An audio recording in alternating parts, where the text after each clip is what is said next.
Picture this. You are walking through Times Square on a Tuesday afternoon, screens flashing, traffic roaring, 10,000 people moving in every direction at once, sirens, exhaust, artificial light, processed food on every corner. To you, it's just Tuesday. But drop a fully grown prehistoric hunter into that exact spot right now, and two things happen. The first thing is exactly what you'd expect. The second thing will make you question everything you think you know about human intelligence. Let's start with what science actually knows about who that person is. The popular image is always the same: dim, brutish, barely verbal, dragging a club, squinting at fire like it's a magic trick. But that image isn't just wrong, it's almost perfectly backwards. A 300,000-year-old Homo sapiens, not a different species, your direct ancestor, had a brain that was functionally identical to yours. Same size, same structure, same capacity for language, planning, abstract thought, and social complexity. The cognitive toolkit that lets you navigate a subway map, manage a calendar, and read sarcasm in a text message, they had it too.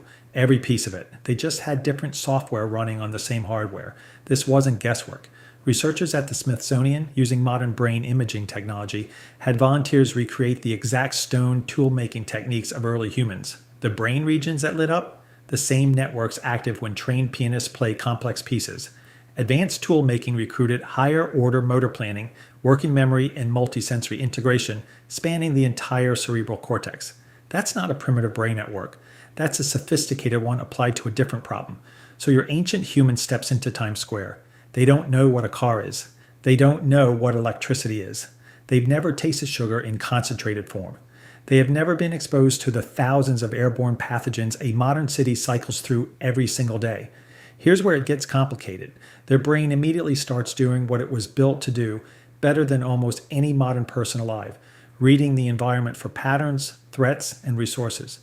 The same neural architecture that tracked animal behavior across an open steppe, memorized hundreds of edible plants by shape and smell, and predicted weather by watching birds. That system is now pointed at a city block. And it doesn't shut off just because the inputs are unfamiliar. It accelerates. Within hours, they begin mapping it, not conceptually, physically. Where does the food come from? Who are the dominant people? Which spaces are safe? Which directions mean danger? They would watch the traffic lights without knowing what they are and notice, within a single cycle, that the pattern repeats. Red means stop. Green means go. They would have cracked the code before you finished your coffee.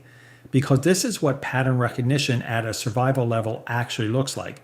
And they had it running at full capacity every waking hour of their lives. But here is what no amount of intelligence can solve. And this is the part the thought experiment always skips: their immune system. Before the Neolithic period, roughly 10,000 years ago, humans lived in small mobile groups, rarely in contact with dense populations or domesticated animals. Researchers who lived in small groups and were always outside were, in a very real sense, socially distancing before that phrase existed. Then farming happened, then villages happened, then cities happened, and with each transition, the human immune system had to evolve to handle a completely new set of pathogens. Genetic analysis of ancient DNA samples tracking 10,000 years of European immune history showed that the Neolithic transition was the single biggest turning point in immune system evolution. People crowded together in settlements of thousands, living with pigs, goats, and cattle in close quarters. Diseases that had never reached most humans before: influenza, salmonella,